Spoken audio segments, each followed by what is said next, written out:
Bismillahirrahmanirrahim. Assalamualaikum warahmatullahi wabarakatuh. Selamat siang teman-teman semua. Hari ini saya akan membagikan materi tentang IoT atau Internet of Things. Nah, ini kalau singkatannya adalah IoT. Oke, langsung saja. Eh, Apa itu IoT atau apa itu Internet of Things? Oke, jadi definisi sederhananya, IoT itu adalah semua yang terkoneksi dengan internet, semua hal ya, semua hal yang terkonek dengan internet. Nah, semua hal ini maksudnya adalah suatu device atau perangkat, kemudian ada yang namanya sensor, kemudian ada yang namanya device-device atau perangkat-perangkat yang semuanya itu terhubung dengan internet. Nah, di internet itu juga ada yang namanya cloud system atau sistem penyimpanan awan. Contohnya adalah Google Drive. Itu semuanya terkoneksi dengan internet sesuai dengan arti secara bahasa Indonesianya dari Internet of Things, yaitu semuanya terhubung dengan internet atau internet untuk semua. Jadi ini artinya internet untuk semua. Jadi semuanya itu terhubung dengan internet. Oke, sebagai contoh nih, contohnya adalah CCTV. Nah, CCTV rumah. Nah, teman-teman yang memasang CCTV rumah itu biasanya dapat dipantau melalui smartphone atau HP masing-masing. Nah, bagaimana caranya si CCTV rumah ini itu dapat terhubung dengan smartphone? Nah, tentu saja caranya adalah dengan menggunakan internet. Jadi, misal kita ingin tahu kondisi rumah kita itu aman atau tidak, seperti itu. Atau ingin memonitor kondisi rumah. Maka ketika kita tidak ada di rumah, kita bisa monitoring dengan menggunakan CCTV. Nah, CCTV ini itu terhubung dengan internet, kemudian kita bisa mengakses internet, misalnya di website. Kita bisa mengakses website tersebut di smartphone kita. Jadi itu salah satu yang dinamakan dengan IoT. Jadi kita bisa memonitoring kondisi rumah dengan menggunakan smartphone kita, menggunakan internet. Jadi internetnya terhubung dengan smartphone, juga terhubung dengan CCTV di rumah kita. Oke, itu salah satu contohnya. Contoh yang lain, misalkan monitoring.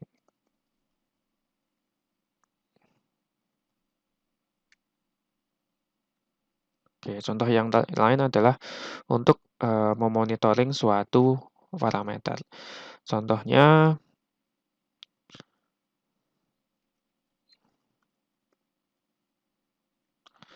monitoring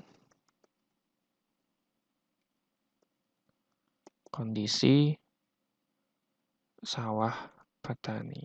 Nah, ini termasuk salah satu aplikasi dari Internet of Things, yaitu misalnya monitoring suatu parameter. Contohnya adalah monitoring kondisi sawah petani. Nah, petani konvensional itu biasanya dia untuk mengetahui kondisi dari sawahnya, itu dia harus datang ke sawahnya dulu. Datang ke sawah, ngecek airnya itu udah penuh atau belum. Nah, itu petani malam-malam biasanya cari air. Kalau dia itu yang sawahnya kekurangan air. Jadi harus dipantau paling enggak 2 kali sehari itu petani harus ke sawah untuk ngecek sawahnya kadar airnya apakah kurang atau enggak. Nah, ini sebenarnya itu bisa kita pasang yang namanya sensor ketinggian air di sawah. Kemudian sensor ketinggian air itu akan mengirim data ke internet. Kemudian setelah data disimpan di internet lewat cloud, petani itu tinggal melihat HP-nya saja atau smartphone-nya aja untuk mengetahui ini tinggi permukaan air dari sawah saya itu berapa. Nah, ini yang dinamakan dengan smart farming. Nah, jadi petani bisa mengetahui kadar air dari sawahnya itu tanpa harus datang ke sawahnya langsung. Tinggal ngecek lewat HP. Nah, itu biasanya petani yang, sudah modern ya, sistem pertanian modern, yaitu menggunakan sistem smart farming-nya. Jadi pertanian pintar, salah satunya teknologinya adalah, monitoring kondisi air. Selain kondisi air, itu juga ada kondisi tanah, kemudian suhu, kelembapan. Jadi sebenarnya IoT itu, bisa juga dikaitkan dengan, kapan pun, di mana pun. Jadi definisi IoT yang lain itu kita lebih lengkapi lagi, yaitu dengan menggunakan IoT itu kita bisa memonitoring suatu hal dengan internet itu kapan pun dan dimanapun. Jadi walaupun kita nggak berada di tempat tersebut, kita masih bisa untuk monitoring kondisi parameternya dengan menggunakan IoT. Dan kita bisa ngeceknya kapan pun. Kita mau ngecek pagi, malam, siang, ataupun sore, kapan pun kita bisa ngecek. Nah, itu salah satu keunggulan dari IoT. Jadi ini saya berikan tanda plus di sini. Asalkan semuanya itu ada internetnya, terkoneksi dengan internet. Ya, repotnya adalah ketika tidak ada internet.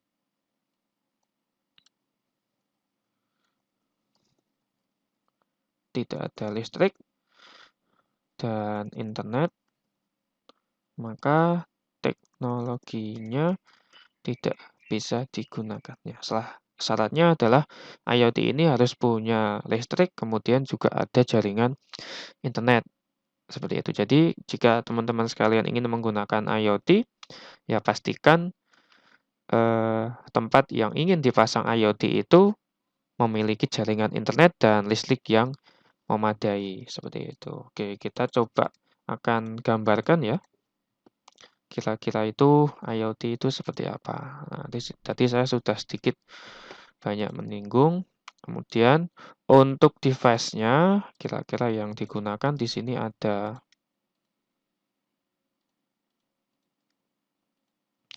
sensor ya. Device-nya di sini ada sensor. Nah, sensor ini fungsinya dia untuk sensing atau mengambil data seperti itu. Lalu juga ada di sini yang namanya microcontroller.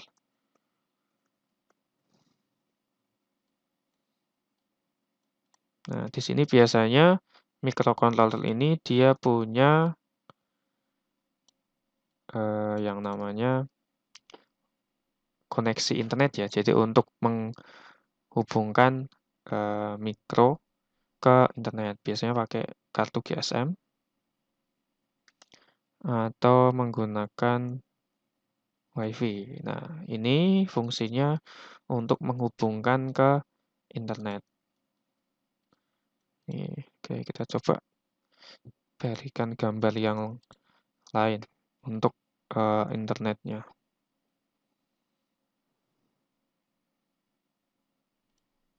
Nah, misalnya contohnya ada awan di sini.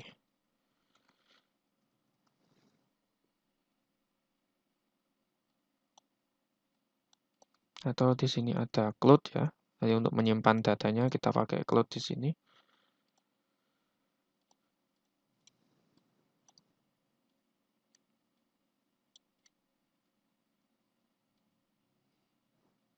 Kemudian di sini ada smartphone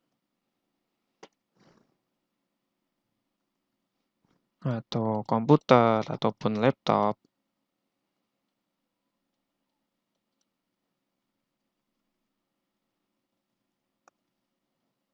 Nah, jadi di sini ada yang namanya sensor yang fungsinya untuk untuk membaca data ya.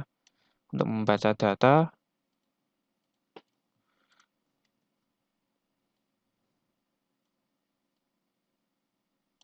Nah, jadi sensor ini fungsinya dia sebagai sensing atau instrumen untuk membaca data. Nah, datanya itu ada macam-macam di sini. Tadi bisa suhu, kemudian kelembapan,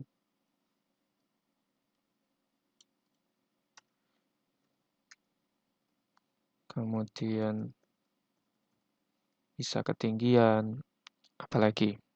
Contohnya adalah pada sistem monitoring kondisi permukaan air di suatu sungai. Jadi untuk sistem pencegahan terhadap banjir. Nah, itu bisa juga kita menggunakan sistem IoT. Jadi di setiap 1 kilometer ataupun setiap 5 kilometer di situ kita pasang device. Kita pasang device berupa sensor ketinggian air sehingga eh, ketika air datang itu bisa kita monitoring seperti itu. Nah, suhu, kelembapan, ketinggian. Tadi kita lihat yang lain apa? Oke, ada yang namanya mungkin pH, kemudian kekeruhan. Jadi ada banyak ya. Nah, ini biasanya yang ada di lingkungan. Kemudian kondisi lingkungan itu akan dibaca oleh sensor. Nah, setelah dibaca oleh sensor, sensor akan mengirim data parameter ke microcontroller. Nah, fungsi dari microcontroller ini yaitu untuk memproses informasi dari sensor. Contohnya adalah data sensor itu kan data analog ya. Jadi ini datanya adalah data analog.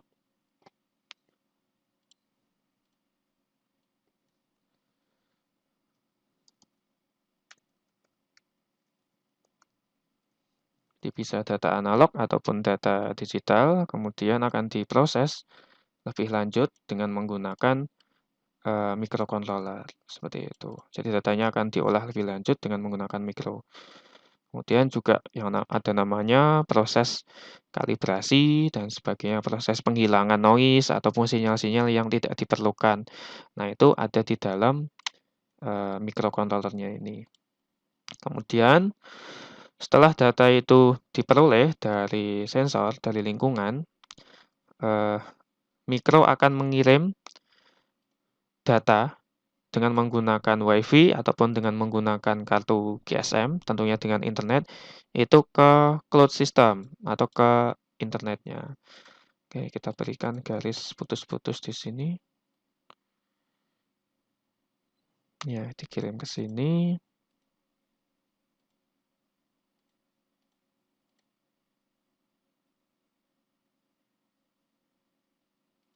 Nah, mengirim data ke cloud, kemudian dari cloud ini akan masuk ke smartphone, masuk ke laptop, dan sebagainya. Ini dari sisi user di sini.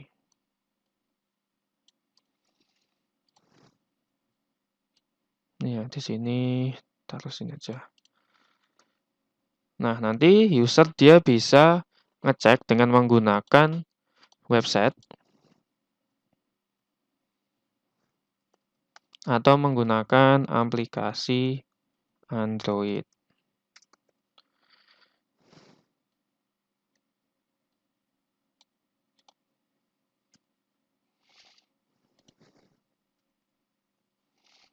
Nah, gini.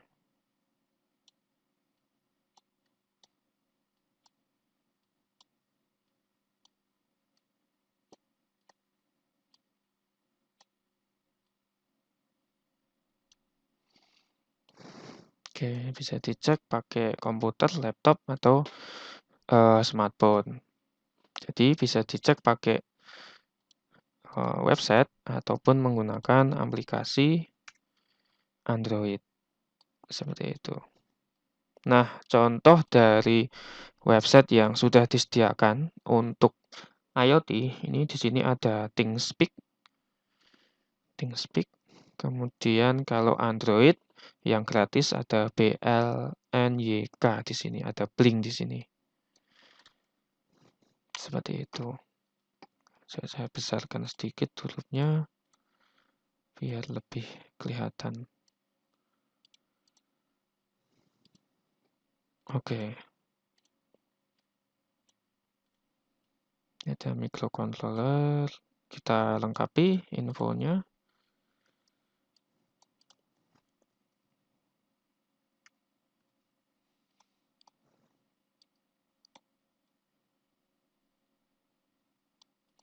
Nah, di sini seperti ini.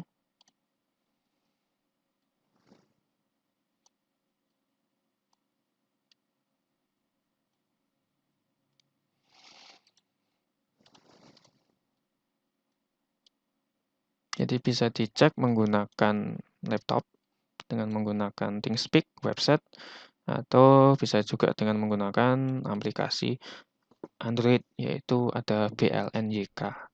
Nah, di sini yang perlu diperhatikan juga sebelum adanya Internet of Things itu juga ada SMS.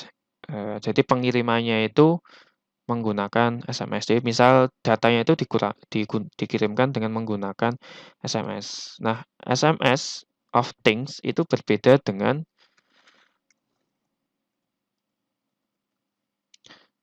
ini tidak sama dengan yang namanya Internet of Things.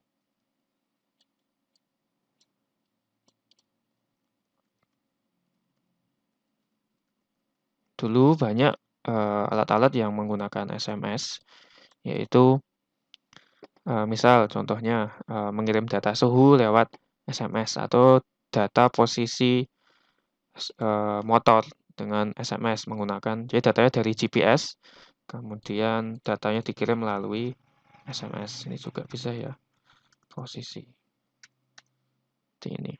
Nah, SMS of Things dengan Internet of Things itu beda ya, itu tidak sama ya. Saya mau ngasih tanda X itu gimana ya. Nah, ini tidak sama. Ini tidak sama. Karena yang namanya SMS of Things itu menggunakan SMS, tidak ada internetnya. Nah, ini yang perlu diperhatikan teman-teman sekalian. SMS of Things dengan Internet of Things itu berbeda ya. Yang namanya Internet of Things itu harus ada yang namanya internet. Jadi device-nya ini, semua device itu harus terhubung dengan internet.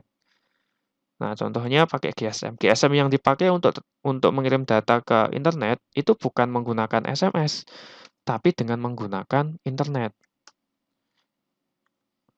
Jadi, misalnya menggunakan 3G ataupun 4G, sekarang udah 4G ya, menggunakan 4G ataupun HSDPA. Jadi harus dengan menggunakan internet, bukan menggunakan SMS seperti itu. Jadi datanya dikirim lewat internet. Jadi kartu GSM-nya itu harus dikonfigurasikan dia menggunakan internet seperti itu. Oke, saya lengkapi. Oke, di sini. Nah, ini contoh IoT. Kemudian saya juga ingin sedikit memberikan tambahan materi.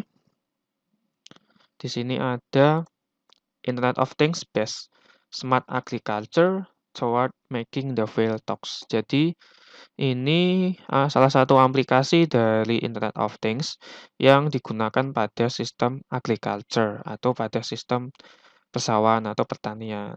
Oke, kita lihat gambarnya saja. Oke, ini kunci dari teknologi pertanian, industri pertanian. Nah, kita lihat di sini tentang smart agriculture dulu. Di sini apa aja yang kira-kira diperlukan untuk membangun smart agriculture di sini? Oke, sebentar. Saya snipping tool aja biar lebih jelas.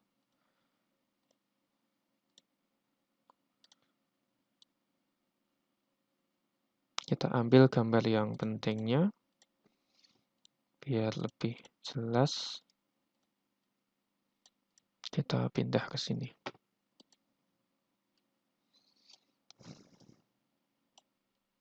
Wah, ternyata sama aja.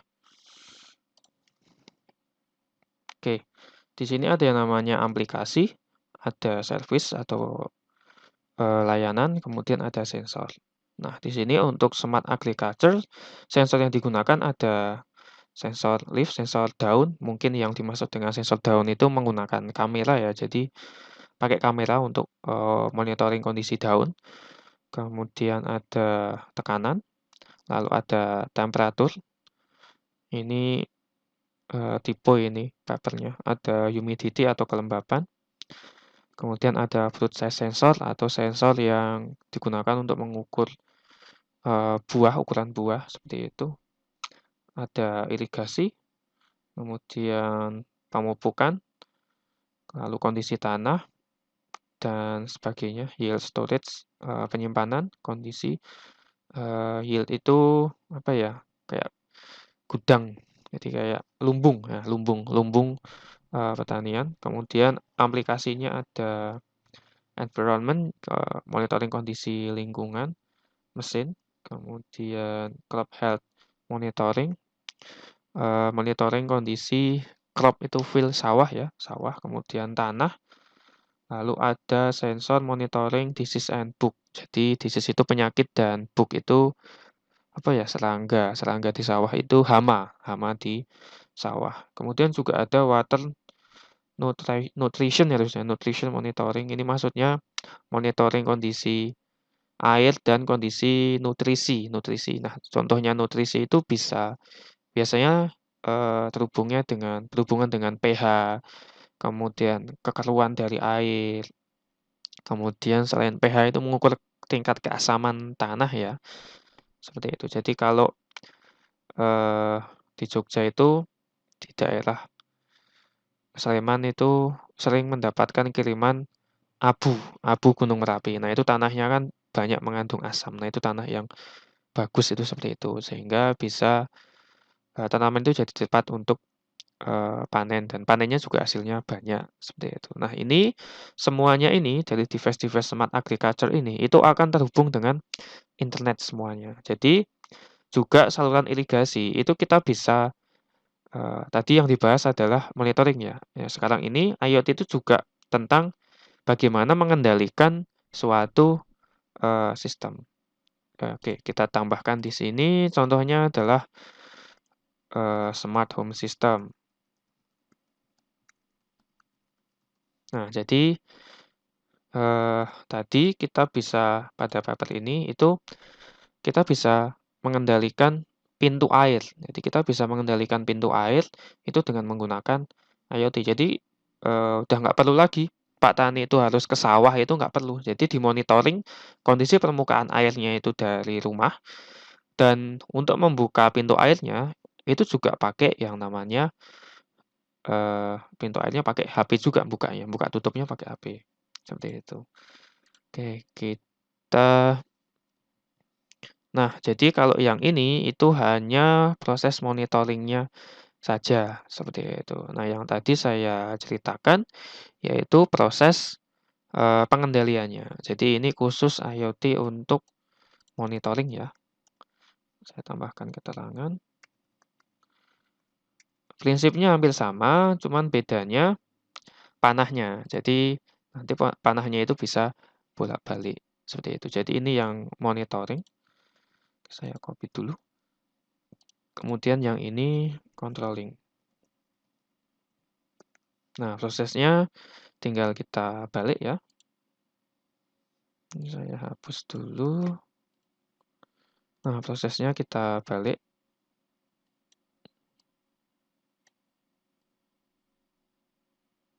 Jadi prosesnya bisa dua arah. Nah, ini proses yang controllingnya.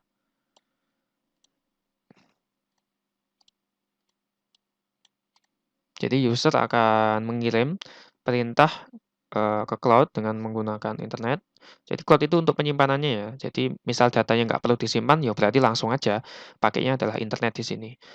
Kemudian data dibaca, tetap pakai yang namanya mikro. Nah, yang bagian sensor ini kita ganti yang namanya aktuator di sini. Nah, nanti aktuator ini akan terhubung. Ini tadi jangan dihapus ini. Yang namanya device aktuator di sini ada motor DC,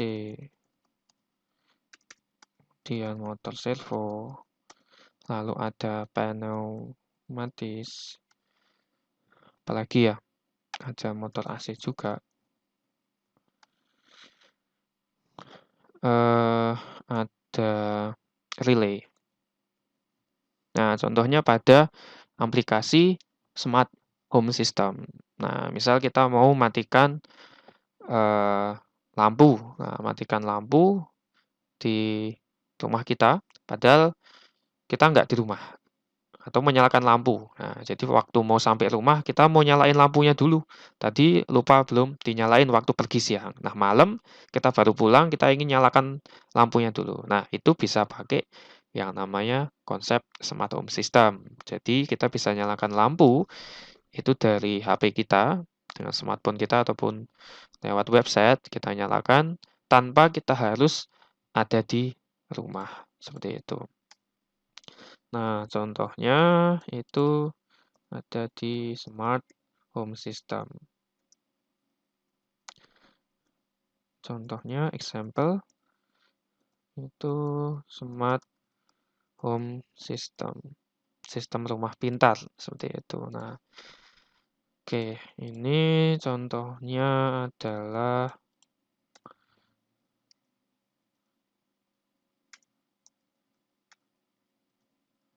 Smart Farming. Oke, di sini. Ini yang monitoringnya, kemudian ini yang controllingnya. Lalu juga ada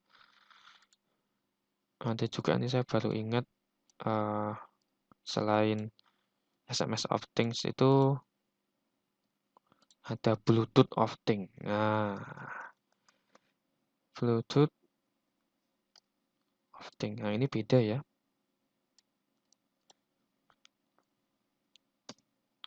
Oh, nggak mau ke sini. Oh, ke tab.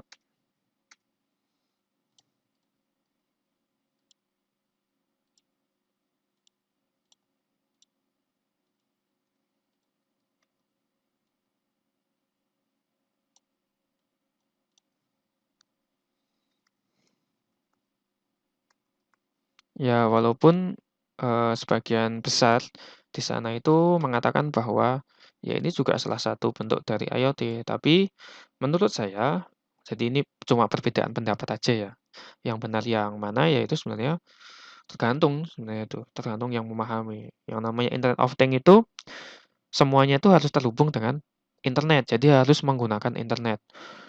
Walaupun internetnya itu masih mungkin sebatas localhost, tapi di situ harus ada hotspot-nya atau ada WiFi-nya di situ. Jadi harus ada WiFi atau hotspot di sini.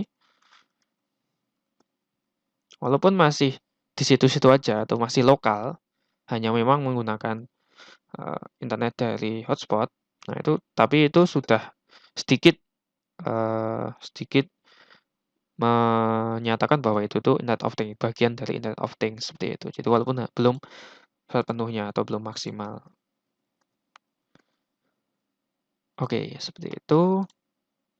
Kemudian di sini saya oke, tadi softwarenya sudah, hardwarenya juga sudah. Oke, kita lihat lagi. Kemudian, oh ya, biasanya IoT ini itu juga ada yang namanya perangkat pendukung. Nah, di sini untuk membuat IoT tentu saja itu membutuhkan ini pendukungnya ya. Ada juga artificial intelligence atau kecerdasan buatan.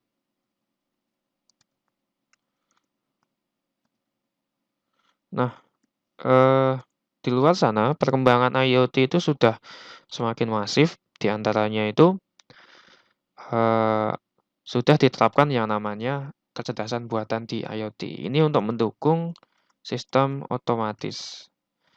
Jadi manusia itu atau orang user itu sudah misal kelupaan belum mindah belum ngunci pintu.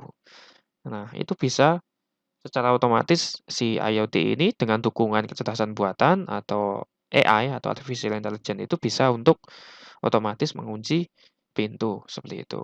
Jadi if misal nih yang paling gampang aja lah, pakai if. If rumah kosong, maka jendela, pintu itu harus dikunci. Itu tahu dari mana? si sistem itu tahu dari mana? Ya, menggunakan yang namanya kamera. Kalau kameranya tidak mendeteksi adanya orang atau seseorang di rumah, maka langsung mati. Atau kamera mendeteksi bahwa orang itu sedang tidur, maka langsung dikunci. Seperti itu, pintu luar. Misal pintu gerbangnya belum ditutup, kelupaan nutup, maka otomatis nutup. Seperti itu. Nah, itu dukungan IoT.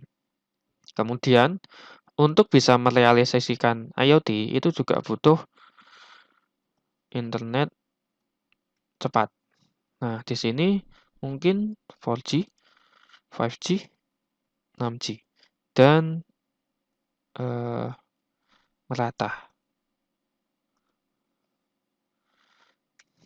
Karena kalau nggak ada internet, maka ya tidak bisa. Dan juga harus cepat. Internetnya nggak boleh lambat. Kalau internetnya lambat, nanti datanya akan terkirimnya juga lambat, tidak sesuai karena ada errornya dan sebagainya. Atau informasinya jadi lambat. Misal, di atas sudah banjir. Atau ada tanah longsor atau sistem untuk deteksi tanah longsor. Kalau internetnya itu lambat atau lemot, maka ketika di atas itu harusnya sudah mengirimkan informasi ke bawah untuk memberitahukan atau sistem notifikasinya tentang banjir ataupun longsor itu nggak sampai nanti informasinya kalau nggak ada internet, kemudian juga tidak cepat seperti itu. Jadi harus dipastikan dulu di suatu daerah itu memiliki internet yang cepat dan internetnya juga tercover seperti itu. Nah, solusinya memang kalau di sistem monitoring atau sistem notifikasi bencana itu memang solusinya pakai SMS karena internetnya belum ada koneksi internet yang memadai. Makanya sistem peringatan bencana itu biasanya kalau di daerah-daerah yang agak jauh, terpencil, itu menggunakan SMS seperti itu. Karena memang untuk membuat IoT ini juga butuh dukungan internet yang cepat dan juga merata, stabil. Stabil ya, ini juga penting, merata, stabil.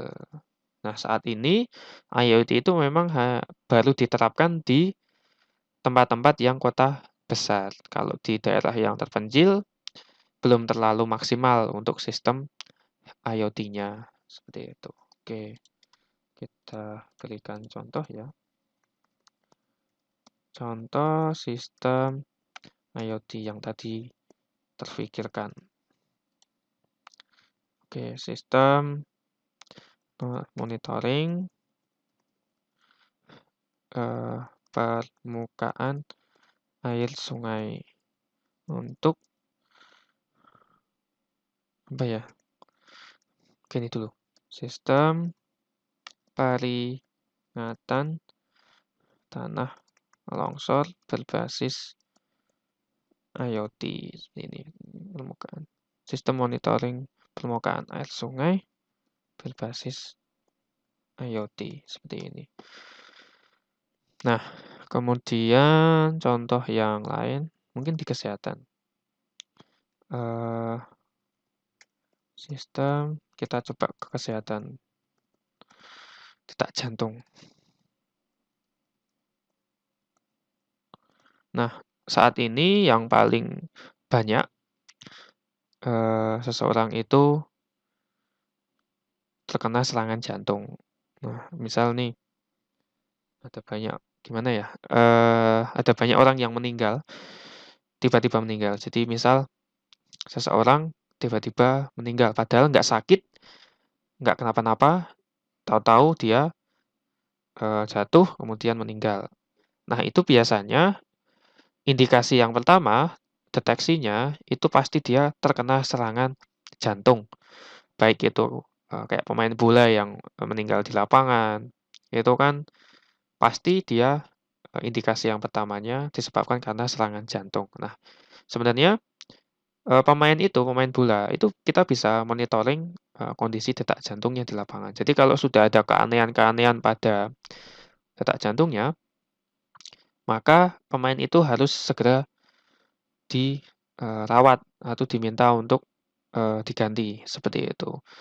Nah, jadi aplikasi dari IoT selain tadi aplikasinya di sistem smart farming agriculture di pertanian, Dan di sistem peringatan bencana alam, itu juga bisa ke dalam bidang kesehatan, yaitu sistem monitoring detak jantung berbasis IoT. Contohnya pemain di lapangan, itu detak jantungnya dimonitoring dengan menggunakan alat khusus yang dipasang di badannya. Sehingga jika ada keanehan-keanehan pada jantung, maka bisa diketahui oleh dokter tim yang berada di sisi lapangan, seperti itu. Selain detak jantung juga bisa kondisi yang lain, misalnya suhu tubuh, kemudian kelembapan tubuh, itu juga bisa dimonitoring. Jadi di pemain bola itu dipasang alat, biasanya di punggung. Nah, itu dipasang alat untuk monitoring kondisi badannya saat latihan ataupun saat di lapangan, seperti itu. Itu salah satu aplikasi sistem IoT di eee, bidang kesehatan. Selain itu juga bisa sistem monitoring kadar atau apa ya, kadar infus ya. Kadar infus, saya belum menemukan kata yang tepat untuk kadar infus pasien di rumah sakit. Nah, ini juga biasanya, eee, keluarga pasien yang menunggui itu harus ngecek terus, harus mantau, ini infusnya mau habis atau enggak. Kemudian kalau udah habis, perawatnya datang untuk ganti. Nah, misal nih, keluarga pasien itu ketiduran, lupa untuk ngecek kondisi infusnya, maka itu akan bahaya karena darahnya akan keluar lewat selang infusnya itu. Maka perlu sistem monitoring atau sistem peringatan untuk, monitoring kondisi infus dan ini bukan di samping pasien alatnya. Alatnya memang di samping pasien, tapi sistemnya itu berada di ruang perawat. Sehingga kalau udah mau habis, perawat itu sudah tahu, "Oh ya ini mau habis," datang langsung bawa infusnya, nggak perlu dipanggil, seperti itu. Itu contoh, di bidang kesehatan. Kemudian ada juga sistem monitoring posisi posisi kendaraan. Nah, ini untuk menghindari yang namanya pencurian. Jadi, di motor atau di mobil itu kita pasang yang namanya sistem monitoring kendaraan. Jadi alatnya dipasang, kemudian pakai IoT ataupun pakai repotnya kalau nggak ada internet. Nah, itu mungkin perlu diperhatikan. Bisa juga pakai SMS, kemudian jika kita kehilangan motor ataupun mobil, maka kita bisa ngecek letaknya itu ada di mana. Nah, jadi mengirimkan koordinat posisi, bisa terhubung dengan Google Maps sehingga bisa diketahui letaknya itu ada di mana, seperti itu. Oke, eee,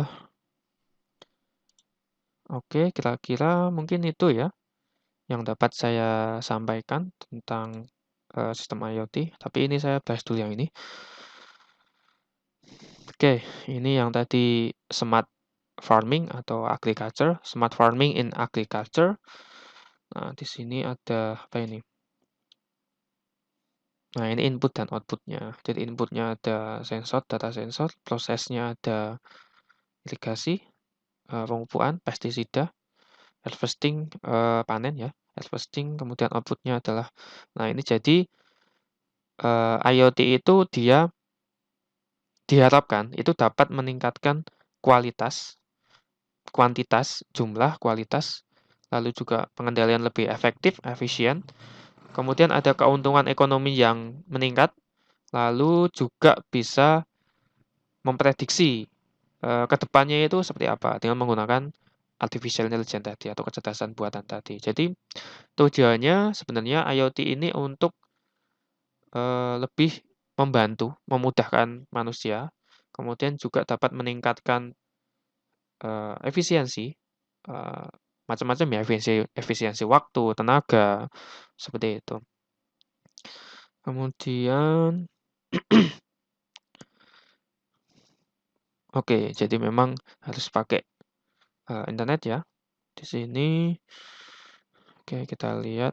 Jadi ini paper survei ya. Jadi di sini ada macam-macam bentuk-bentuk IoT utamanya yang ada di dalam, eee, pertanian. Nah, di sini ada oke ini ada sesuatu yang menarik di sini. yaitu pemupukannya menggunakan drone atau menggunakan UAV. Tadi saya melihat sebentar. Oke, jadi sampai ke security juga ya. Security, penyimpanan.